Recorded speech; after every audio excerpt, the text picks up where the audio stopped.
Caitlin Clark didn't trend because she dropped 40. She didn't trend because she hit a logo 3 with a hand in her face. She didn't trend because of a rivalry, a trade, or anything that even touches a basketball court. She trended because of a single tap on her phone. And that sounds ridiculous until you realize what that tap was attached to. Because this wasn't some random celebrity post or some harmless clip floating through the timeline. This was the most divisive halftime show people claim they've seen in years. The kind of performance that doesn't just get reviewed like music, it gets judged like a political vote. The kind where the wrong reaction can turn you into a headline overnight.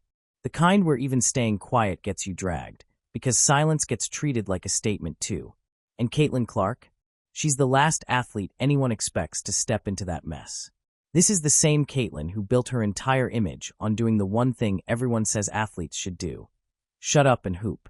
She's the one who smiles, answers politely, keeps it moving, and lets the highlights do the talking.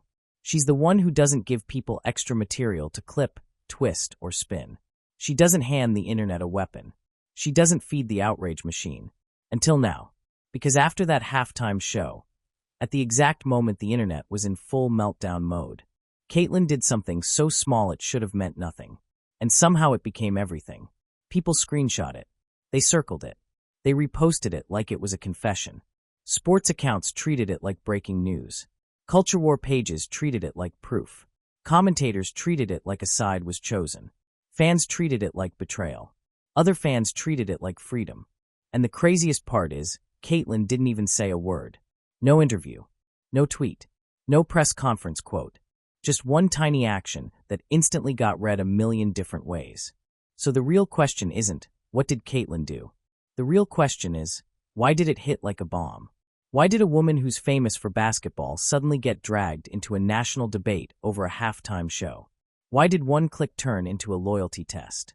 Why did people start talking about her like she'd crossed some invisible line?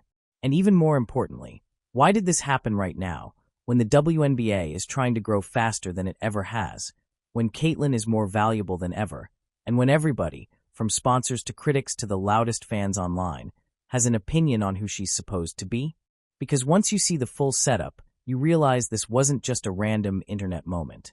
It was a collision between sports fame and pop culture, between branding and authenticity, between a superstar who's been kept inside a careful box and a world that keeps pushing her closer to the edge of it. And what happened next is what really changed the story, because the like wasn't even the part that shocked people the most.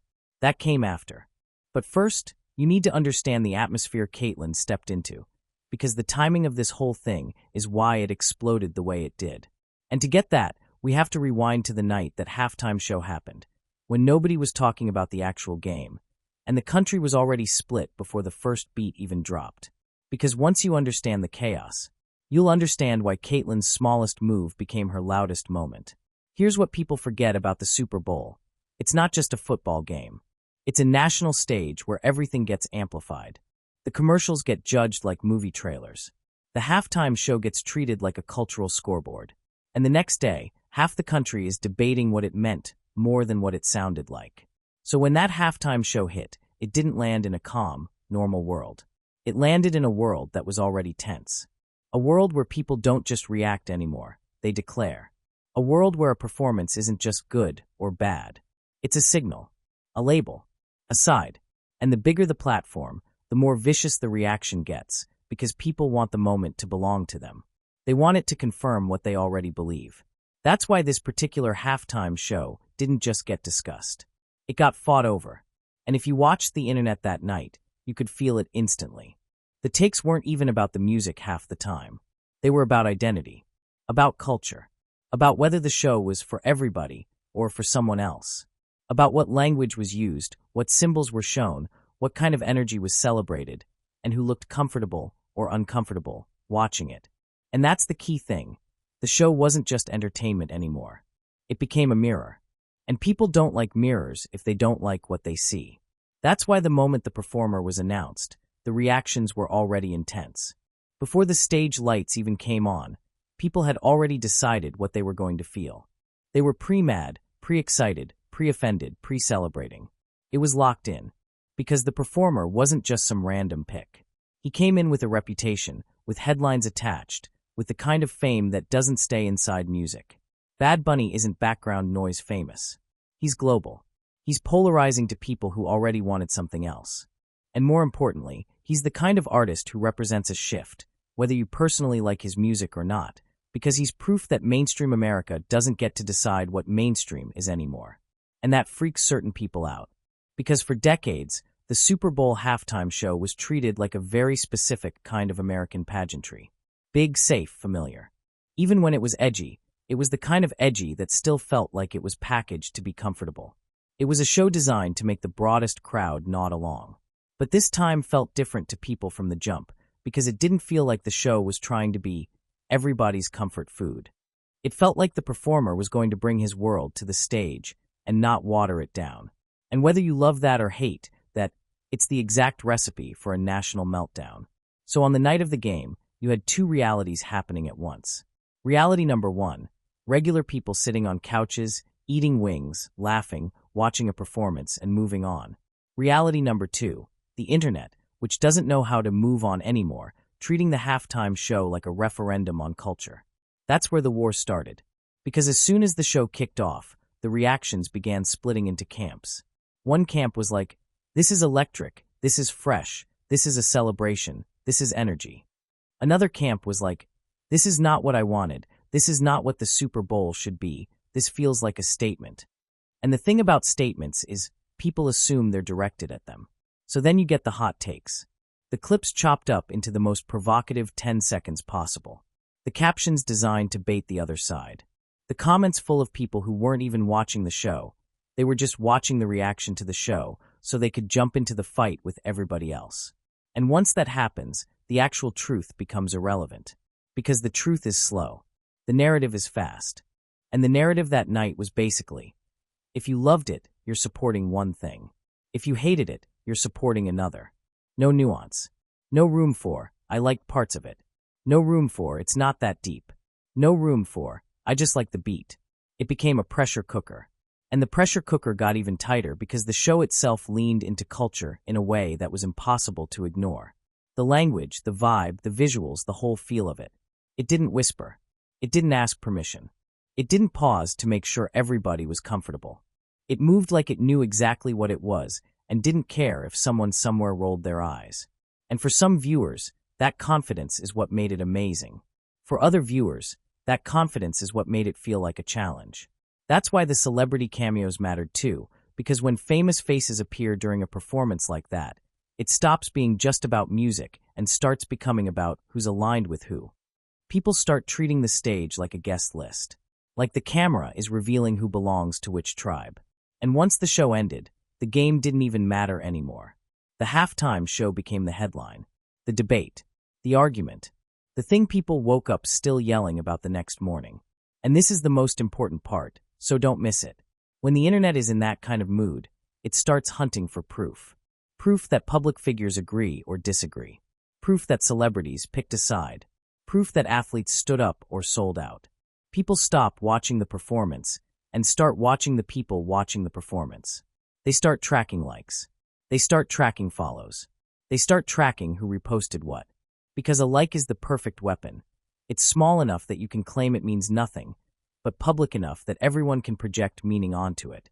That's why a halftime show like this becomes a trap for anyone famous. Especially athletes.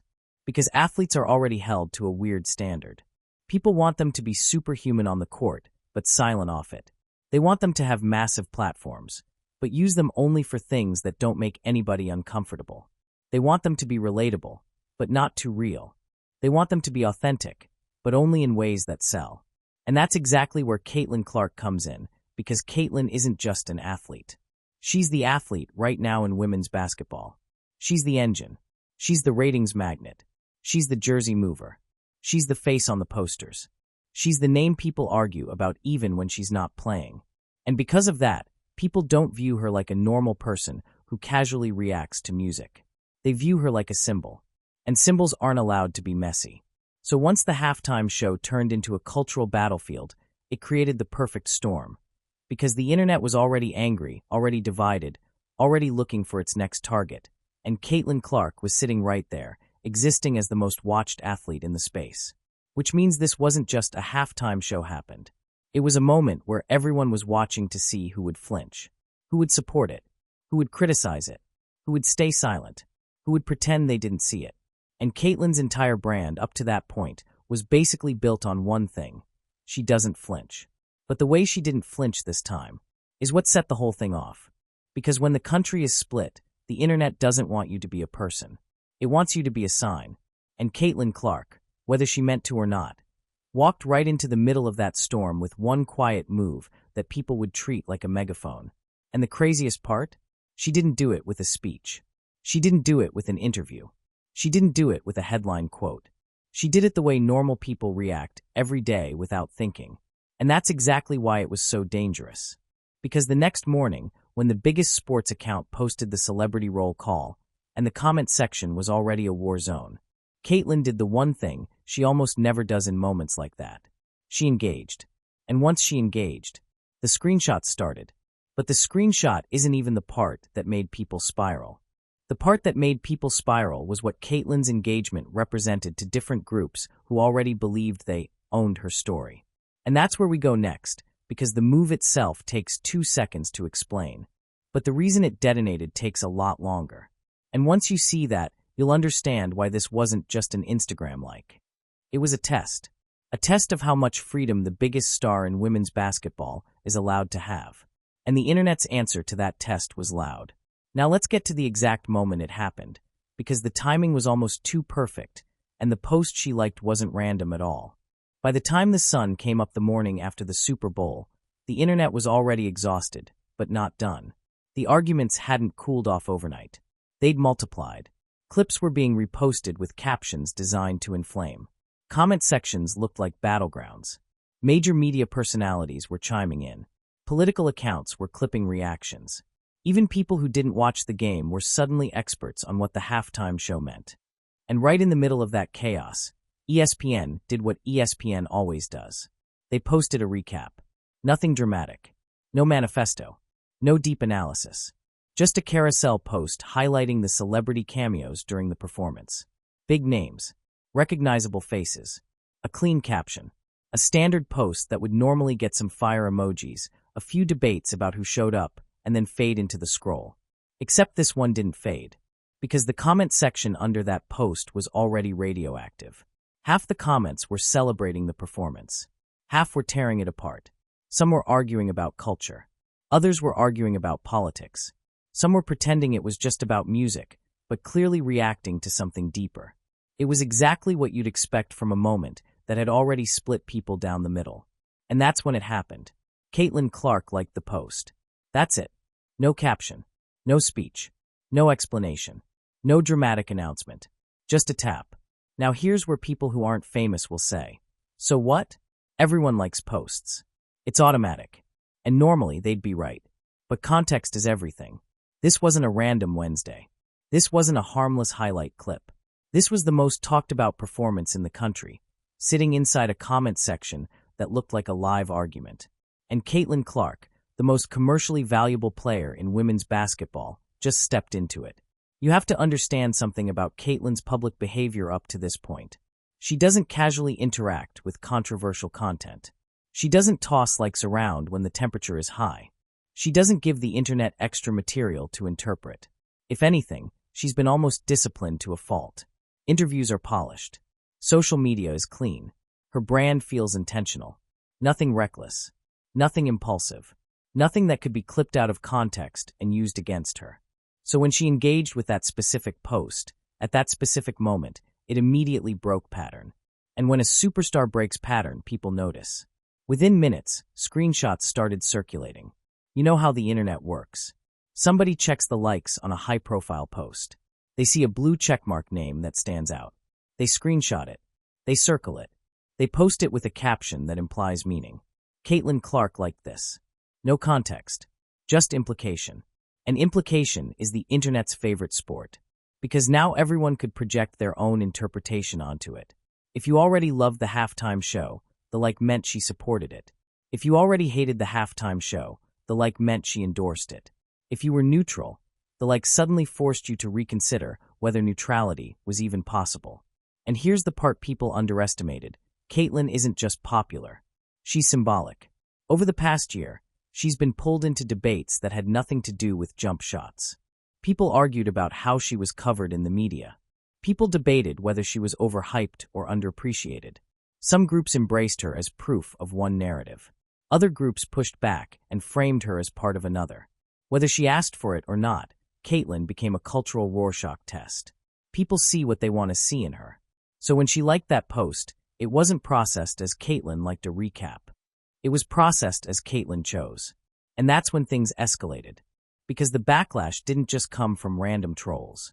It came from people who felt like they had defended her before. People who had gone to war online in her name during previous controversies. People who believed she represented something specific. And now, in their eyes, she had stepped outside that box. The comments started pouring in. Accusations. Disappointment. I thought she was different. I guess we know where she stands now. So much for staying out of politics. Dramatic language. Overreactions. Emotional takes that treated an Instagram like as if it were a campaign speech. And at the same time, on the other side, you had celebration. Fans who had always argued that Caitlyn shouldn't be treated like a political pawn were applauding her. They framed the like as freedom, as normal behavior, as proof she's just a 20-something who can enjoy music without asking permission. Two completely different realities forming around the same 2-second action. And the scariest part? Caitlyn hadn't said a word. She didn't clarify. She didn't explain. She didn't delete it. The like stayed, which made it louder. Because in the world of public figures, silence is rarely neutral. If you delete something quickly, people assume it was a mistake. If you leave it up, people assume it was intentional. And Caitlyn left it up. Now think about the pressure that creates. Every endorsement deal she has is built on stability. Nike, Gatorade, national campaigns, brands that don't love chaos, brands that love broad appeal, brands that want their superstar athlete to move product, not headlines. And suddenly, headlines were forming around alike. Sports talk shows picked it up. Social accounts with massive followings started framing it as Caitlyn enters the debate. Podcasts began speculating whether this signaled a shift in how she'd operate publicly moving forward. And that's when the real tension surfaced.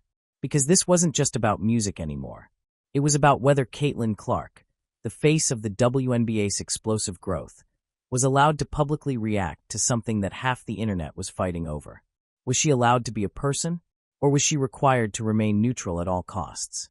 And that's where the story gets deeper. Because if this were just any athlete, it might have passed in a day. But Caitlyn sits in a uniquely complicated position. She has fans across political lines.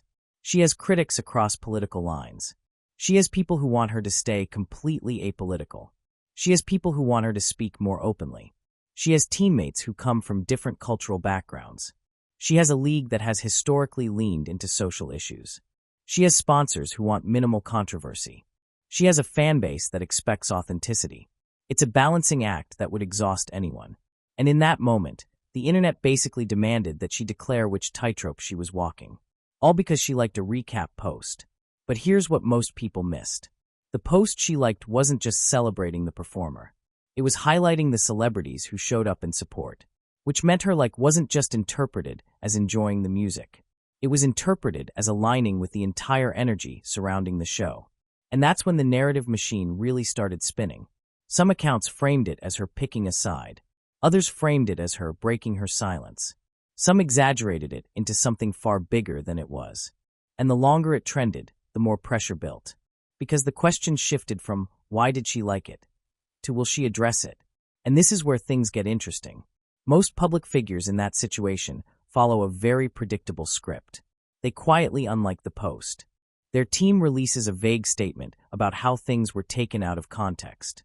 They move on and hope the news cycle resets. Caitlyn didn't do that. She didn't unlike it. She didn't issue a clarification. She didn't pretend it didn't happen, which only made the debate louder. Because now it wasn't just a mistake people could brush off. It was a choice. And whether she intended it that way or not, it forced a bigger conversation about how much freedom female athletes are allowed to have. Because here's the truth nobody wants to admit. Male athletes like controversial content all the time. Sometimes they post directly about it. Sometimes they speak openly about issues far more divisive than a halftime show. And while they face backlash, They're often given room to be complex. But female athletes? Every move gets magnified. Every reaction gets dissected. Every silence gets interpreted. Caitlin Clark exists at the intersection of sports, culture, and rapid growth in women's basketball. The spotlight on her is hotter than almost anyone else in her league. So when she liked that post, it wasn't just a reaction. It became a referendum. And the pressure was building toward one inevitable moment. Would she double down, or would she retreat? Because if the like had been the only thing, maybe it would have faded. But what she did next made it impossible to ignore. And that's when the story shifted from, did Caitlin make a mistake? To something much bigger. Something that made even some of her critics stop and look twice. Because 2 days later, she didn't just like something. She commented. And those 3 words changed everything. If the like was the spark, the comment was the gasoline. Because 2 days after the internet had already dissected her tap like it was a political speech, Caitlin Clark did something that no one, not her critics, not her defenders, not even the people inside the WNBA, fully expected. She went back online. And this time, she didn't just engage quietly. She left a comment. Now, on its own, the comment wasn't long. It wasn't dramatic. It wasn't some manifesto about culture or politics or identity. It wasn't a speech crafted by a PR team. It wasn't an attempt to explain or justify anything. It was short, supportive, simple, but in the context of everything that had already happened, it hit like a thunderclap. The post she commented on came from a fellow WNBA player, a Latina teammate who had shared her emotional reaction to the halftime show. Her caption wasn't aggressive. It wasn't argumentative. It was personal. She talked about pride, about seeing her culture on a stage that big, about what it meant growing up bilingual, about feeling seen. It was vulnerable. And in the middle of all the noise and outrage, that vulnerability felt different. And that's where Caitlin stepped in. She commented with 3 words and a heart emoji. 3 words that looked harmless. 3 words that could have easily gone unnoticed in a calmer week. But this wasn't a calm week. The word that people latched onto wasn't love. It wasn't the heart emoji. It was proud. Because proud is a word that carries weight. Proud of what? Proud of the performance? Proud of the cultural statement? Proud of her teammate for speaking up? Proud of authenticity? People immediately started filling in the blanks. And this is where the narrative fractured even more violently than it had before. On one side, critics said this was confirmation, that the like wasn't accidental, that the silence wasn't neutrality, that Caitlin had crossed a line and was now reinforcing it. On the other side, supporters said this was the most human thing she'd done all week, that she was backing her teammate, not engaging in some grand cultural war, that being proud of someone sharing their story shouldn't be controversial. But here's the part that made this moment different from the like. This wasn't passive engagement. This was active support. And the timing mattered. Because she made that comment after the backlash had already gone viral. After the screenshots. After the think pieces. After the angry threads. She knew the temperature. She knew people were watching. And she commented anyway. That's what shifted the energy from did she mean it to she definitely meant it. And when the comments started spreading, something unexpected happened. WNBA players began responding. Some reposted the interaction. Some liked the comment. Some added their own supportive messages underneath. Veterans who had previously kept their distance from Caitlin publicly engaged. That's not a small thing. Because the WNBA locker room dynamic has been under a microscope ever since Caitlin entered the league. Every interaction gets analyzed. Every on-court moment gets magnified. People constantly speculate about tension, jealousy, favoritism, whether it's real or imagined. And in this moment, there was visible solidarity. That surprised people. Because the narrative online had often framed Caitlin as separate, as someone operating in her own orbit, as someone whose fanbase didn't always align with the league's historical culture. But here she was, publicly supporting a teammate's expression of identity. And whether you think that's huge or not, inside the context of women's basketball, it meant something. It shifted perception. It complicated the simplified narratives people had built around her. And it forced critics to rethink their framing. Because now it wasn't just about a halftime show. It was about locker room dynamics, about teammate loyalty, about cultural respect, about whether Caitlin Clark, the most scrutinized player in the league, was showing alignment with the people she shares the court with. And this is where the backlash machine tried to spin harder. Because once the comment went viral, it wasn't just sports accounts covering it anymore. It was culture pages. It was political commentators.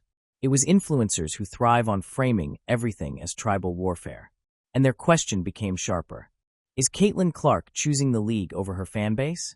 That's how extreme it got. As if supporting a teammate and enjoying music meant abandoning millions of people. But the loudest takes are rarely the most accurate. Behind the noise, something quieter was happening. Her engagement numbers spiked. Her follower count ticked up. The conversation expanded beyond outrage into curiosity. People who had never paid attention to women's basketball suddenly were.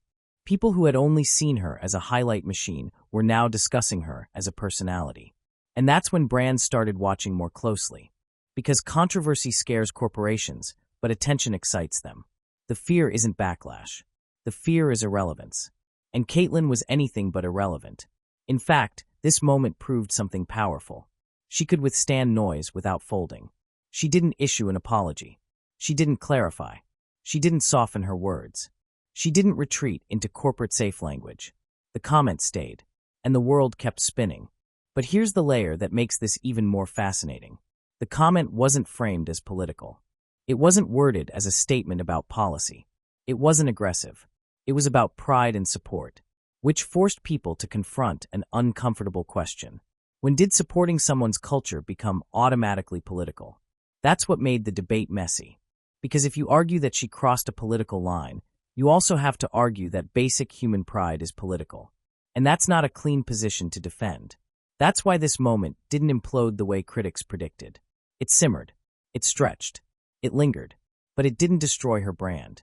If anything, it revealed something new about her. She's not reckless. But she's not robotic either. She's calculated on the court.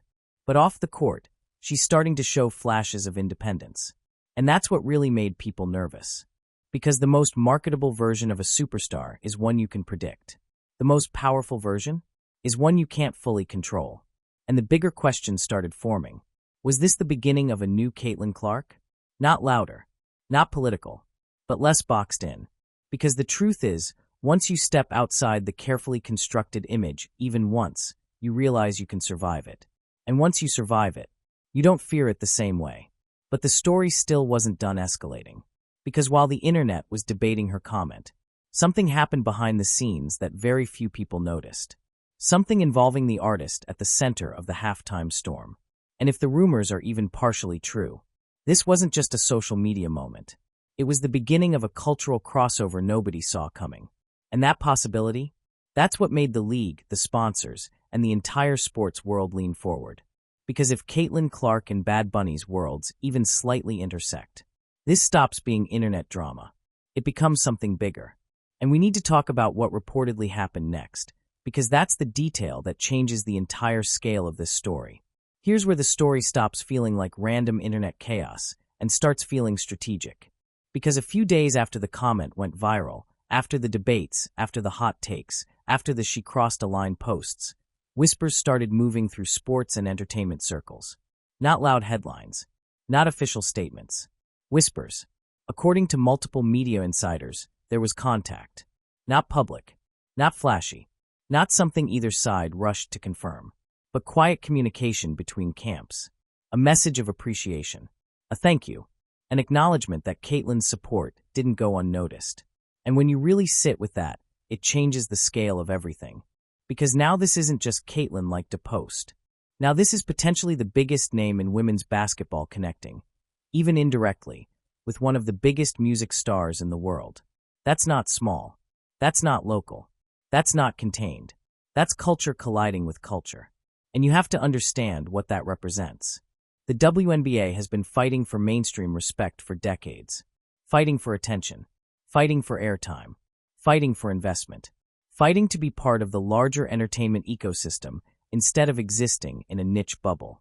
And suddenly, its biggest star is organically linked to one of the most globally dominant artists alive. Even if it was just a message. Even if it was just gratitude. Even if it was just appreciate the love. The symbolism matters. Because moments like that signal crossover potential. And crossover is power. Now imagine being inside a corporate boardroom watching this unfold. On one hand, there's initial anxiety. Headlines about backlash. Debate. Noise. On the other hand, there's opportunity. Because if Caitlin Clark's name is trending in conversations that extend beyond basketball, if she's now part of broader cultural dialogue, her reach expands. And brands don't just buy athletic performance. They buy reach. They buy relevance. They buy cultural positioning. So the same moment that scared some people at first may have quietly excited others. And this is where the narrative flips again. Because while critics were predicting fallout, the numbers were telling a different story. Her social media following didn't drop. It climbed. Engagement didn't shrink. It spiked. Her name wasn't attached to scandal. It was attached to conversation. And conversation is currency. Especially in 2026, where attention is the most valuable asset anyone has. But here's the deeper layer. Caitlin didn't manufacture this moment. She didn't announce a collaboration. She didn't tease anything. She didn't chase the spotlight. She reacted like a person. And the world built the spotlight around her. That's the difference. Authenticity lands differently than strategy. If she had staged this, it would feel forced. If she had given a speech about culture before ever engaging, it would feel calculated. Instead, it unfolded organically. And that's why it hit harder. Because people can sense when something isn't scripted. And whether you love what she did or hate it, it didn't feel scripted. It felt real. Now let's zoom out for a second. Caitlin Clark sits at the center of the fastest growth period in WNBA history. Ratings are up. Attendance is up. Merchandise is flying. Sponsors are investing. Expansion talks are heating up. The league wants to go mainstream in a way it never has before. But here's the catch with going mainstream. You don't get to stay perfectly controlled. Mainstream means messy. Mainstream means cross-cultural moments. Mainstream means your biggest star doesn't just exist in a basketball silo. She intersects with music, fashion, politics, identity, global influence. That's what the NBA figured out decades ago. The NFL understands it. The WNBA is just now stepping into it. And Caitlin's interaction with this halftime moment felt like a preview of that future. Because it forced the league and the fans to confront something uncomfortable. If you want your superstar to be globally relevant, you can't demand that she remains silent every time culture moves. And this is where the story gets even more interesting. Because as the online arguments slowly cooled, something unexpected happened in the women's basketball community. Instead of division growing, there were signs of unity. Players who had previously kept public distance from Caitlin began interacting with her more openly online. Support felt more visible. Moments that used to get scrutinized now felt lighter. It's almost as if stepping into controversy humanized her in the eyes of people who had only seen her as a media phenomenon. And that might be the most important outcome of all.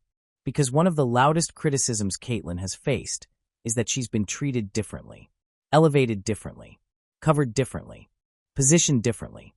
And while none of that was her doing, it created friction. This moment shifted perception. It showed she wasn't operating above the league. She was inside it, supporting teammates, standing in solidarity, not hiding when things got loud. That matters more than any like. And it brings us to the most pivotal moment in this entire saga. Because eventually, the press had to ask her about it. You can only trend for so long before someone puts a microphone in your face. And when that moment came, people expected one of two things. Either a carefully crafted PR answer, or a nervous retreat. What they got instead was something that completely reframed the conversation. And the way she handled it might be the clearest sign, yet that Caitlin Clark isn't interested in being anyone's symbol. She's interested in being herself. So now we need to talk about that press conference, because that's where this story stopped being about Instagram and became about identity. And what she said in that room, it didn't just quiet the noise. It changed the tone entirely. 5 days after the Super Bowl. 5 days after the like. 3 days after the comment. By now, the story had mutated. It wasn't just an Instagram moment anymore. It was a debate about culture, about athlete responsibility, about branding, about what Caitlin Clark is supposed to represent. And when she stepped into that preseason press conference, the room felt different. This wasn't the usual collection of local beat writers asking about training camp adjustments or off-season workouts. National outlets were there. Cameras that don't normally show up for early WNBA media days were set up in the back. Everyone knew the question was coming. You could almost feel it hovering. And here's the thing about Caitlin Clark that people underestimate. She doesn't panic in high-pressure rooms. She's built for them. We've seen it on the court. Tie game. Crowd screaming. Defender in her face. She doesn't rush. She doesn't flinch. That same calm showed up at the podium. The question came exactly the way you'd expect. Caitlin, your reaction to the halftime show went viral. There's been a lot of debate about what it meant. Do you want to clarify anything? Now this is where most public figures pull out the script. They soften. They hedge. They say something vague about respecting all viewpoints. They wrap it in corporate-safe language and move on. Caitlin didn't do that. She didn't over-explain. She didn't apologize. She didn't dramatize it either. She said she watched the performance. She said she thought it was incredible. She said she liked the post because she liked what she saw. She said she commented because she was proud of her teammate for sharing something personal. And then she said something that cut through the entire storm. She's not going to apologize for enjoying music. She's not going to apologize for supporting her teammates. And appreciating someone's culture isn't a political statement. It's a human one. That line hit. Because it reframed everything. The narrative had been built around politics. Around sides. Around symbolism. She pulled it back to humanity. Not aggressively. Not defensively. Just calmly. And then she added something even more subtle but powerful. If me liking an Instagram post is the most controversial thing happening in women's basketball right now, we're probably in a good place. That wasn't combative. It wasn't sarcastic. It was perspective. And perspective is hard to argue with. Because she wasn't attacking anyone. She wasn't mocking critics. She wasn't dismissing fans. She was reminding everyone how small the original action actually was. A like. A comment. Support for a teammate. That's it. And in that moment, something shifted in the room. The energy softened. The tension eased. Reporters who had prepared for damage control got authenticity instead. And authenticity disarms people. It doesn't give them a villain to fight.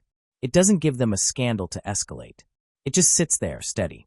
Now, here's what made that press moment even more important. She didn't distance herself from the league. She didn't frame it as my personal opinion separate from the WNBA. She spoke as a person inside the league. As someone who respects her teammates. As someone who exists in a diverse locker room. And that matters. Because for months, narratives had tried to position her as separate. As if she was a phenomenon orbiting around the WNBA instead of part of it. That press conference quietly crushed that idea. She didn't isolate herself. She integrated herself. And the applause at the end, because yes, there was applause, wasn't about politics. It was about clarity. About calm. About someone refusing to be boxed into an extreme narrative. But here's the part that made sponsors exhale. The response wasn't reckless. It wasn't confrontational. It didn't alienate. It humanized. And that's the sweet spot brands dream of. Because controversy that ends in maturity doesn't damage equity. It builds it. And when the clip of her answer started circulating, the tone online shifted again. The loudest critics had less to work with. You can argue against a like. You can twist a screenshot. It's harder to attack someone calmly saying, I'm allowed to enjoy something and support my teammate. That's not inflammatory. That's reasonable. And reasonable doesn't trend as aggressively as outrage. Which meant the story finally started cooling. But something else was happening under the surface. This wasn't just about surviving backlash. It was about evolution. Because this was the first time Caitlin Clark publicly stood in the middle of a cultural debate and didn't retreat. She didn't escalate it. But she didn't shrink either. And that's new. That's different from the hyper-controlled version people were used to. And when a superstar shows they can handle heat without folding, they unlock a different level of power. Because now the fear factor shrinks. Now critics know she won't crumble under pressure. Now fans know she won't disappear the moment things get uncomfortable. Now the league knows she can carry more than just scoring titles. She can carry narrative weight. And narrative weight is what separates stars from icons. But here's the twist no one saw coming. Instead of hurting her popularity, this moment amplified it. Search trends climbed. Engagement climbed. Media appearances increased. And suddenly, Caitlin Clark wasn't just the face of highlight reels. She was the face of composure, of balance, of being young and famous and still grounded enough to say, this isn't that deep. And that's when a bigger realization started forming across sports media. Maybe the real story wasn't that Caitlin stepped into controversy. Maybe the real story is that she stepped into adulthood as a public figure. Because up until now, much of the conversation around her had been about how she was treated, how the media covered her, how the league responded to her, how fans reacted to her. This was different. This was her choosing how to respond. On her terms, without a meltdown, without a PR cleanup tour, without backing down. And that's when it became clear this wasn't just a halftime show moment. It was a turning point. A quiet one, but a real one. Because the Caitlin Clark who came out of that press conference felt slightly different from the one who went in. Not louder, not more political, just more solid, more comfortable in her own skin, more aware that she can't control how people interpret her, but she can control how she shows up. And that's powerful. But here's the lingering question that still hasn't fully been answered. If a simple act of support created this much noise, what happens the next time something bigger hits? Because now everyone knows she won't automatically retreat. Now everyone knows she won't panic. Now everyone knows she can stand in a storm and keep her footing. And storms are part of fame, especially when you're the fastest rising star in a league trying to redefine its place in American culture. Which brings us to the biggest takeaway of all. This wasn't about music. It wasn't about politics. It wasn't about sides. It was about control. And who gets to define Caitlin Clark's identity moving forward? The internet tried. The commentators tried. The outrage machine tried. But at that podium, she defined it herself. And that might be the most important development in her entire career so far. Because the next era of women's basketball isn't just going to be about scoring records. It's going to be about navigating visibility. And after this moment, Caitlin Clark looks ready for that spotlight in a way people hadn't fully seen before. Now the real question is this. Will the league let her stay human? Or will the pressure to be a symbol come back even stronger next time? That's what we need to unpack next. Here's the uncomfortable truth nobody wanted to admit while the internet was yelling. Caitlin Clark was always going to have this moment. Maybe not over a halftime show. Maybe not over an Instagram like. But at some point, the fastest rising star in women's basketball was going to step outside the invisible box people built around her. And that box was very real. It was polished, safe, commercially optimized.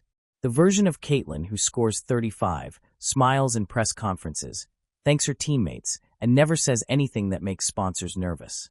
The version that allows completely different audiences to project their own beliefs onto her without friction. For a while that worked. Her highlights were louder than any cultural noise.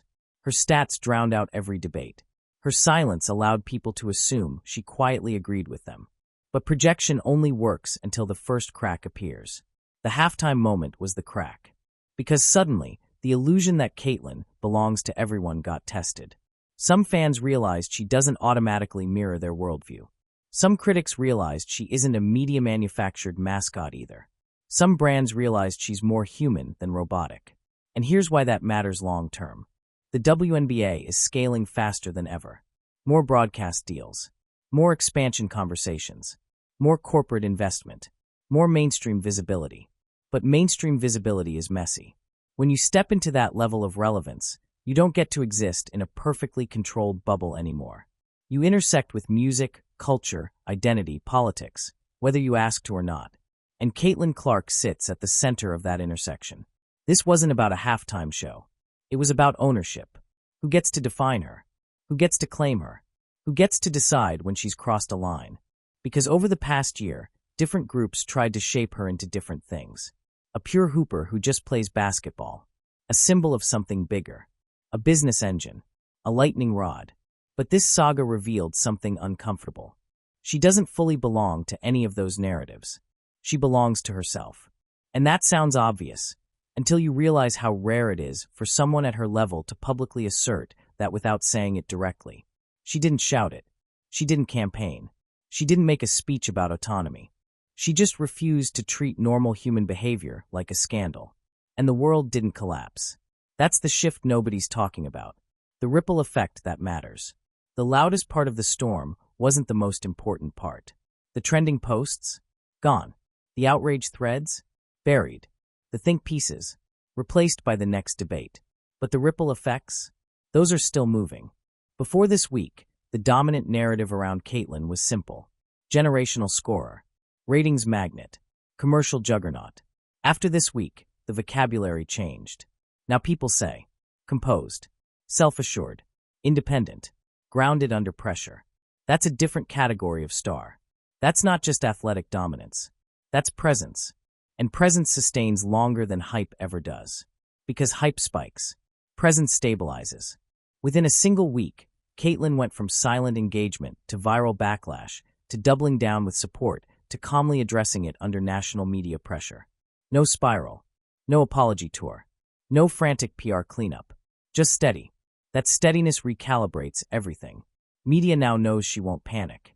Sponsors now know she won't crumble. Teammates now know she won't disappear when things get tense. Fans now know she's not a projection screen. That changes leverage. And leverage is everything. Because once a league's biggest star proves she can survive turbulence, she becomes more central to its identity. Not just as a scorer, but as a stabilizer. That's evolution. The double standard nobody can ignore. Let's say this clearly. If a male superstar liked a controversial halftime recap post, does it trend for 5 days? Probably not. Does it trigger debates about betrayal? About loyalty? About choosing sides? Probably not. But when a woman at the top of her sport does it, it becomes a litmus test. That double standard isn't new. But this moment exposed it. And the way Caitlyn handled it may quietly shift expectations for other athletes too. Because now there's precedent. Proof that you can be human and commercially dominant at the same time. Proof that authenticity doesn't automatically destroy brand equity. Proof that you don't have to hollow yourself out to succeed. You can stand in a storm and not blink. That's powerful. Especially for the next generation watching. The ceiling just moved. Here's the real headline that never got written. Caitlyn Clark's ceiling just got higher. Because ceilings don't just exist in arenas. They exist in perception. Before this, some people quietly believed her influence only worked inside a tightly controlled environment. That her appeal depended on staying perfectly neutral. After this, that theory cracked. Her popularity didn't dip. Her engagement climbed. Her relevance expanded beyond sports. That's not fragility. That's gravity. And gravity is what defines long-term icons. Because gravity pulls moments toward you. It pulls opportunities toward you. It pulls pressure toward you. And when you don't get crushed by that pressure, you grow into it. This wasn't the biggest controversy she'll ever face. It was the smallest one she needed. Because surviving a minor cultural storm builds psychological armor. Before it happens, there's fear. What if this ruins everything? After it happens, and you're still standing, the fear shrinks. Caitlyn now knows she can withstand a viral cycle without losing control of her trajectory. That realization changes how you move forever. The next time something trends, she won't operate from anxiety. She'll operate from experience. And experience creates authority. This was a coming-of-age moment. Strip everything away. The likes, the backlash, the headlines. This wasn't drama. It was maturation. The moment a superstar realized she doesn't need to ask permission to exist as a full human being in public. And once that clicks, everything changes. Because now the next chapter of Caitlyn Clark's career won't just be about scoring titles. It'll be about influence, about navigating culture, about balancing being the face of a league with being herself. She didn't transform into a political activist. She didn't pivot her brand. She simply refused to shrink. And the world adjusted. That's power. The future is bigger than a like. The WNBA is entering its most pivotal era. Expansion, revenue debates, collective bargaining, global growth. And Caitlyn Clark will be at the center of it. Not just as a scorer, but as a presence. The halftime saga was the first stress test of her autonomy. She passed. Calmly. Confidently. Without theatrics. And now everyone knows something important. She won't automatically retreat when culture gets loud. That makes her harder to box in next time. It also makes her more essential to the league's future. Because modern superstardom isn't about staying silent. It's about staying centered. And centered is exactly how she looked at that podium. So if you zoom all the way out, this wasn't about music. It wasn't about politics. It wasn't about sides. It was about identity control. The internet tried to define her. Commentators tried to define her. Outrage tried to define her. She defined herself. Quietly. And once that line is drawn, it doesn't disappear. This wasn't the climax of her career. It was the foundation of the next level. The next storm will come. It always does. But after this, Caitlin Clark doesn't look like a phenomenon anymore. She looks like an institution. Now I want to hear from you. Did this entire saga change how you see her? Did it make you respect her more? Less? Or did it prove that the internet sometimes turns nothing into everything? Drop your real thoughts in the comments. And if you want deep, unfiltered breakdowns of the moments that actually shape the future of women's basketball, not just the box scores, make sure you hit subscribe right now. Because this wasn't controversy. It was evolution. And the next evolution? It's going to be even bigger. You won't want to miss it.